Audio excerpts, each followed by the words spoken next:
اور تم اس کے ساتھ شریک ٹھہراتے ہو. ذالک رب العالمین، وہ تو تمام جہانوں کا رب ہے، مالک ہے، پروردگار ہے. وجعل فیہا رواسی من فوقہا، اور اس نے اس گاڑ دیے ان میں، زمین میں، بھاری لنگر یا بھاری پہاڑ اوپر سے. وبارک فیہا، اور اس میں برکت رکھی ہے اس کے اندر.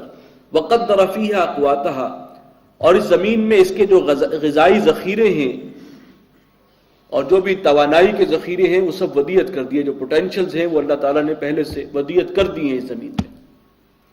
فی 4 ایام، اور یہ سب کچھ ہوا 4 دنوں میں. یہ 6 دنوں کی تقسیم جو ہے اللہ تعالیٰ نے یہاں پر کی ہے، اور وہ بھی فوری طور پر تو کہنا مشکل ہے کہ اس کی حقیقت کو ہم سمجھ سکتے ہیں یا نہیں، لیکن جیسے ہے ہم اسی طرح پر ایمان ہے ہمارا کہ ایسے ہی معاملہ ہے. سائنس جیسے جیسے آگے بڑھے گی حقیقتیں اور کھلتی چلی جائیں گی. سواء للسائلین، تو پورا ہو گیا جواب پوچھنے والوں کا. ثم استوى الى السماء وهي دخان، اور پھر اس نے توجہ فرمائی آسمان کی طرف، اور وہ اس وقت بخارات کی شکل میں تھا، دھواں، بخارات. فقال لها وللارض ائتيا طوعا او كرها، پھر کہا اس کو، آسمان سے بھی کہا اور زمین سے بھی، اس زمین کو بھی حکم دیا کہ ائتیا طوعا او کرہا، ہمارے احکام کی تعمیل کرو، طوعا یا کرہن، خوشی سے یا مجبوراً. جو اللہ نے کام تمہارے ذمہ لگا دیا، جو ایک ضابطہ بنا دیا، اس کی تمہیں پابندی کرنی ہے، خوشی سے کرو یا جبراً کرو. قالتا اتینا طائعین، تو ان دونوں نے جواب دیا کہ ہم رضامندانہ حاضر ہیں، ہم اپنی خوشی سے اللہ کی تابعداری قبول کرتے ہیں اور اس ضابطے کو اختیار کرتے ہیں. فقضاهن 7 سماوات فی یومین، بس ان کے 7 آسمان ہونے کا فیصلہ فرما دیا اللہ نے. وہ جو بھی آسمان تھا اس کے بارے میں طے کر دیا کہ یہ 7 آسمان ہوں گے فی یومین، 2 دن کے اندر. اب یہ تراخی ثم جو ہے یہ پہلے زمین بنی پھر آسمان، لیکن بعض کا کہنا ہے کہ ثم لازماً نہیں کہ تراخی کے لیے آئے، ضروری نہیں کہ جو ثم کے بعد آ رہا ہے وہ پہلے کے بعد ہو. زمانی اعتبار سے بھی بعض ایسی مثالیں ہیں کہ جہاں اس کے باوجود جو چیز پہلے ہوئی ہے اس کا ذکر بعد میں ہے، اور جو بعد میں ہوئی اس کا ذکر پہلے ہے. تو لیکن ادھر جو ذکر ہوا ہے وہ پہلے زمین کا اور پھر آسمان کا ہے. واللہ اعلم. وَأَوْحَى فِي كُلِّ سَمَاءٍ أَمْرَهَا، اور ہر آسمان میں اس کے مطابق اور اس کے مناسبت سے اللہ نے حکم بھیج دیا، وہی کر دی. وَزَيَّنَّا السَّمَاءَ الدُّنْيَا بِمَصَابِيحَ، اور آسمان زیریں کو، نچلے آسمان کو ہم نے رونق دی ہے، مزین کیا ہے قمقموں سے، چراغوں سے. یہ ستارے ہیں جن کی جھلملاہٹ ہے، اور سورج اور چاند. وَحِفْظًا، اور ہم نے اس کو محفوظ کر دیا اچھی طریقے سے. ذَلِكَ تَقْدِيرُ الْعَزِيزِ الْعَلِيمِ، یہ منصوبہ بندی ہے اس ذات کی کہ جو العزیز ہے، غالب ہے ہر کام پر، العلیم ہے، ہر شے سے باخبر ہے. فَإِنْ أَعْرَضُوا، تو اگر وہ پھر بھی نہ مانے، اعراض کرتے رہیں، نہ اللہ کے کلام کی طرف توجہ دیں، نہ حضور پر ایمان لائیں صلی اللہ علیہ وسلم. فَقُلْ أَنذَرْتُكُمْ صَاعِقَةً، تو آپ کہہ دیجئے کہ میں نے تو خبردار کر دیا ہے تمہیں ایک کڑک سے. مثل صاعقۃ عاد وثمود، جیسے کہ کڑک کا عذاب آیا تھا عاد اور ثمود پر. میں تمہیں وارن کر رہا ہوں کہ ویسا عذاب تم پر بھی آ سکتا ہے. اذ جاءتهم الرسل من بین ایدیہم ومن خلفہم، اور جب آئے ان کے پاس رسول ان کے آگے بھی اور ان سے پیچھے بھی. عاد اور ثمود کا ذکر ہے. پہلے جو رسول آئے ہیں قوم عاد کی طرف وہ حضرت ہود ہیں، اور پیچھے آنے والے جو ہیں قوم ثمود کی طرف وہ حضرت صالح علی نبینا وعلیہ الصلوۃ والسلام. اللہ تعبدوا الا اللہ، ان کا پیغام دعوت بھی یہی تھی کہ مت بندگی کرو کسی کی سوائے اللہ کے. قالوا لو شاء ربنا لانزل ملائکۃ، انہوں نے کہا کہ اگر اللہ چاہتا تو کسی فرشتے کو بھیجتا رسول بنا کر. فإنا بما أرسلتم به كافرون، تو ہم تو انکاری ہیں، منکر ہیں جس پیغام کو دے کر تم بھیجے گئے ہو. جو کچھ تم پیش کر رہے ہو اللہ کی طرف سے ہم نہیں مانتے. ہمارا تو سیدھا سا مطالبہ یہ ہے کہ اللہ کو اگر رسول بھیجنا تھا تو کسی فرشتے کو بھیجتا تو ہم مانتے، اپنے جیسے انسان کو ہم رسول نہیں مان سکتے. فَأَمَّا عَادٌ فَاسْتَكْبَرُوا فِي الْأَرْضِ بِغَيْرِ الْحَقِّ، تو جہاں تک تعلق ہے عاد کا، انہوں نے زمین میں تکبر کیا ناحق. وقالوا من اشد منا قوة، اور وہ کہنے لگے کہ کون ہم سے بڑھ کر ہے قوت و طاقت میں.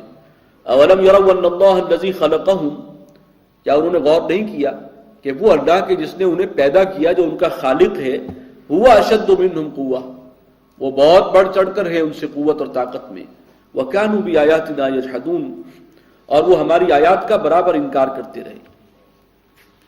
فَأَرْسَلْنَا عَلَيْهِمْ رِيحًا صَرْصَرًا، تو ہم نے بھیج دی ان پر ایک زوردار آندھی، بعد تند، فی ایام نحسات، نحوست کے دنوں میں، چند دن تھے وہ نحوست کے، اور مسلسل تیز ہوا آندھی جھکڑ چلتا رہا. سورہ حاقہ میں اس کی تفصیل ہے کہ سخرها علیہم 7 لیال و 8 ایام، وہ جو آندھی ان پر اللہ نے بھیجی ہے بہت شدید جھکڑ، وہ 7 راتیں اور 8 دن مسلسل چلتا رہا. لنذیقہم عذاب الخزی فی الحیات الدنیا، تاکہ ہم انہیں دنیا کی زندگی میں بھی رسوائی کا عذاب چکھائیں. ولعذاب الآخرۃ اخزی، اور جو آخرت کا عذاب ہے وہ تو کہیں زیادہ رسوا کن ہے، انتہائی زیادہ ذلیل اور خار کرنے والا ہے. وَهُمْ لَا يُنصَرُونَ، اور وہاں ان کی کوئی مدد نہیں کی جائے گی، کوئی انہیں عذاب سے بچا نہیں سکے گا. وَأَمَّا ثَمُودُ فَهَدَيْنَاهُمْ، اور جو قوم سمود ہے اس کو ہم نے ہدایت بخشی تھی، انہیں اپنا پیغام، اپنا کلام دیا تھا. فَاسْتَحَبُّوا الْعَمَىٰ عَلَى الْهُدَىٰ، تو انہوں نے ہدایت پر اندھے پن کو ترجیح دی، انہوں نے پسند کیا کہ وہ اندھے بنے رہیں بجائے اس کے کہ وہ ہدایت کو قبول کرتے. فَأَخَذَتْهُمْ صَاعِقَةُ الْعَذَابِ الْهُونِ، تو آ پکڑا انہیں ایک کڑک کے عذاب نے، ذلت کے عذاب نے. وہ کڑک آئی تھی، زوردار چیخ. بما كانوا يكسبون، اور یہ سزا تھی ان کے کرتوتوں کی، ان کی حرکتوں کی.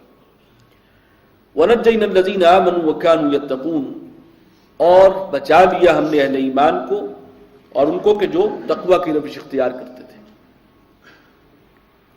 وَيَوْمَ يُحْشَرُ أَعْدَاءُ اللَّهِ إِلَى النَّارِ، اور جس دن کے جمع کر دیے جائیں گے اللہ کے تمام دشمن جہنم کے کنارے، آگ پر. فَهُمْ يُوزَعُونَ، اور ان کی درجہ بندی کی جائے گی، یعنی جرم کی مناسبت سے گروپنگ ہوگی، کون زیادہ شریر تھا، کون زیادہ دشمن خدا تھا. جو بڑے بڑے مجرم ہیں وہ الگ کر لیے جائیں گے، اس طریقے سے کلاسیفیکیشن ہوگی. حَتَّى إِذَا مَا جَاءُوهَا، یہاں تک کہ جب وہ پہنچیں گے اس جگہ پر جہنم کے کنارے. شہد علیہم سمعہم وابصارہم، تو ان کے خلاف گواہی دیں گے ان کے اپنے کان اور ان کی آنکھیں. وجلودہم بما كانوا يعملون، اور ان کی کھالیں بھی ان کے خلاف گواہی دیں گی جو کچھ وہ کرتے رہے تھے، یعنی وہ سب کچھ کچا چٹھا جو ہے وہ ان کے اپنے اعضاء کھول کر بیان کر دیں گے. وقالوا لجلودہم لما شہدتم علینا، اور وہ کہیں گے اپنی کھالوں سے کہ تم نے ہمارے خلاف گواہی کیوں دی. ہماری ہی کھال اور ہمارے خلاف گواہی، ہماری بلی ہمیں کو میاؤں، تو یہ کیا معاملہ ہے. قالوا انطقنا اللہ الذی انطق کل شیء، تو وہ جواب دیں گے ان کے اعضاء کے اللہ تعالیٰ نے، اس اللہ نے ہمیں بھی نطق عطا فرما دیا، گویائی بخشی ہے، جس نے ہر شے کو گویائی دی ہے. وَهُوَ خَلَقَكُمْ أَوَّلَ مَرَّةٍ، اور اسی نے تمہیں پیدا کیا تھا پہلی بار. وَإِلَيْهِ تُرْجَعُونَ، اور اسی کی طرف تم لوٹا دیے جاتے ہو. وَمَا كُنْتُمْ تَسْتَتِرُونَ أَن يَشْهَدَ عَلَيْكُمْ سَمْعُكُمْ وَلَا أَبْصَارُكُمْ وَلَا جُلُودُكُمْ، اور تمہیں تو یہ اندیشہ نہیں تھا کہ تمہارے خلاف ہی تمہارے کان، تمہاری آنکھیں اور تمہاری کھالیں جو ہیں وہ گواہی دیں گی. اس بات کا تو کوئی تمہارے سان گمان میں نہیں تھا. تم تو یہ سمجھتے تھے یہ زبان ہے، اس سے ہم دنیا میں بھی لوگوں کو دھوکہ دیتے رہے ہیں اور وہاں پر بھی اللہ کے سامنے جھوٹ موٹ بول کے جو ہے شاید بچ جائیں گے. وَلَكِنْ ظَنَنْتُمْ أَنَّ اللَّهَ لَا يَعْلَمُ كَثِيرًا مِّمَّا تَعْمَلُونَ، بلکہ تم تو شاید یہ خیال کرتے تھے کہ اللہ تعالیٰ تمہارے بہت سے کاموں کو نہیں جانتا جو تم کرتے ہو. اللہ کا علم بس واجبی سا ہے، تمہارا یہ خیال تھا. اس نے کہاں سارا ریکارڈ رکھا ہوگا، بہت سے کام ہم نے چھپ کر کیے ہیں، کوئی دن میں کیا، کوئی رات کو کیا. ہر وقت اللہ ہماری نگرانی تو نہیں کر رہا کہ سارے اعمال اس کی نگاہ میں ہوں. وَذَلِكُمْ ظَنُّكُمُ الَّذِي ظَنَنْتُمْ بِرَبِّكُمْ أَرْدَاكُمْ، اور اپنے رب کے بارے میں تمہارا یہی وہ گمان ہے کہ جس نے تمہیں غارت کیا، برباد کیا. فَأَصْبَحْتُمْ مِنَ الْخَاسِرِينَ، اور تم ہو گئے خسارہ پانے والوں میں. اللہ تعالیٰ کے صفت علم کے بارے میں انسان کے یہ گمان کہ ہم نے جو